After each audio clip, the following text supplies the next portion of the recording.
Hello friends, and welcome to this new video. Today I'm going to talk about my impressions of the new Apple Watch. As you know, the Apple Watch has been out for a few days now. It's been on the stores now, and you can see it. I went to see it just a few days ago, and registered to try it on my wrist.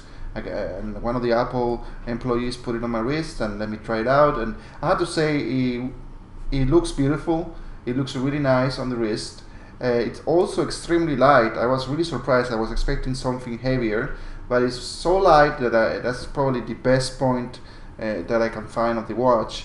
And also it looks good. It looks pretty good. Also, in addition, the options that you have on the different bands are it's varied.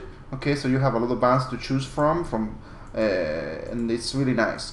Now there is other things that I had to want to comment to you, and is that when I asked the price for this one, for example, the one with the metal band, the 42 millimeters, the guy told me 700. I mean, 700 is not cheap, and not that I expected it to be cheap, but it's a little too high in my opinion for a watch.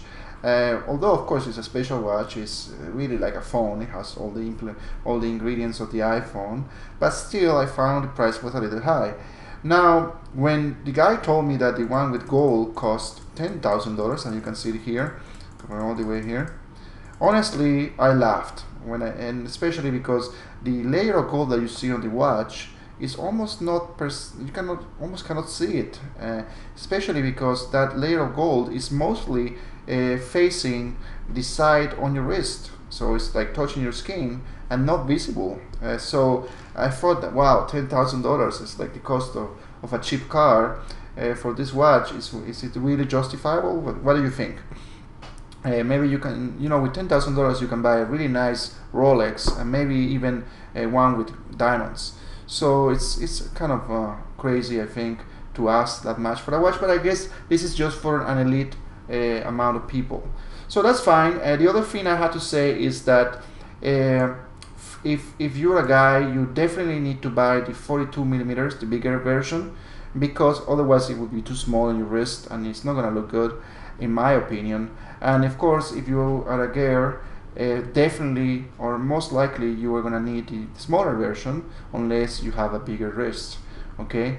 Now that being said, talking about size, I think the size for this device is very important because we have been, the trends with phones and smart devices was at the beginning, we have humongous devices because of the limitations on the batteries and all this, and then with the years we moved from these humongous devices to these smaller and smaller phones. So there was a time when the trend was the smaller your phone is, the better. Then we started to make phones smart and connect to the internet and play videos and surf the internet, GPS, everything. So we tried to put everything in one device, which was really, in my opinion, what made sense. Okay, one device that does everything. And now, the screens started to become bigger. So the trend is to have bigger screens because the smaller screens are just too small to be comfortable to navigate the internet or to type things in a form or to buy something online or maybe to watch a video. We want a bigger phone. Of course, we don't want it to make the phones too big because then they fall into the category of tablets. Okay, so you want something really big, then you move to a tablet. Now we are having this new category of devices, wearable devices, that actually is not that new because in all fairness, I have to say that Samsung, the competitor of Apple, has been producing these watches for some time now, for some years I should say, okay, that have the same functions more or less, and that they look really cool too. Now that's okay. Still, I have an iPhone and I want to see a watch for the iPhone, and I think that the Apple Watch is a great piece or a great step forward in this direction. Now that being said, I have to say that it's a little bit hard to justify the expense, okay, to spend anything from 500 to 800 bucks on a watch, okay, that does practically most of the things that you can do with your iPhone, okay. Also remember that in order to use those features, you have to carry your iPhone with you, which many of us do anyway. And also, I haven't tried this myself, but I heard, and I asked the guy at the Apple store, that how much the battery lasts for this device, and they told me that you have to charge this device every day. So you know, when they tell you have to charge a device every day, that normally means that you're going to have to charge it every 12 hours, because the battery specs on almost any device are never accurate. They are always less than what they tell you for some reason, okay? So most likely we're going to have to charge this watch at least once or twice a day, which for a watch is going to be really painful in my opinion. That doesn't mean I wouldn't be persuaded to buy it, but I have to say that it's a hard case for me, and I'm trying to find ways that I can justify it. Now, if you are into sports, I guess the Apple Watch is good because it has a lot of things that are geared toward tracking the steps that you do, and many health related apps that make sense. And also I like the fact that it has a sensor that it will tap your wrist to remind you of things, etc, etc, etc. So this is the sensor that you can see here. So that makes sense, and it's a really cool feature of the phone, of the watch. Now I have a problem though with the size of the screen, and when I tried out at the Apple store, okay, I tried the system, I thought that this is something that it will take some time to get used to.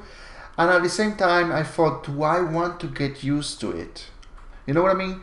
I have made the transition from wanting a small phone to wanting a bigger phone, and now Apple and these kind of devices are asking us to make the transition again to wanting to have a smaller screen. Now, it's really hard for me to do that. And like I said, if you are into sports and you really want those tap notifications and stuff like that, then of course the device is great. But for anything else, I don't think I will use my Apple Watch to surf the internet, to read messages, to watch movies. I wouldn't use it for that, honestly, because it's too small and it would be a pain to have to use it.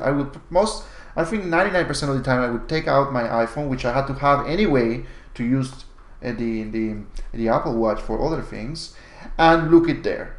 So again, if this device was cheaper, okay, I think I will be more inclined to buy it, or at least I will have less reservations to do so.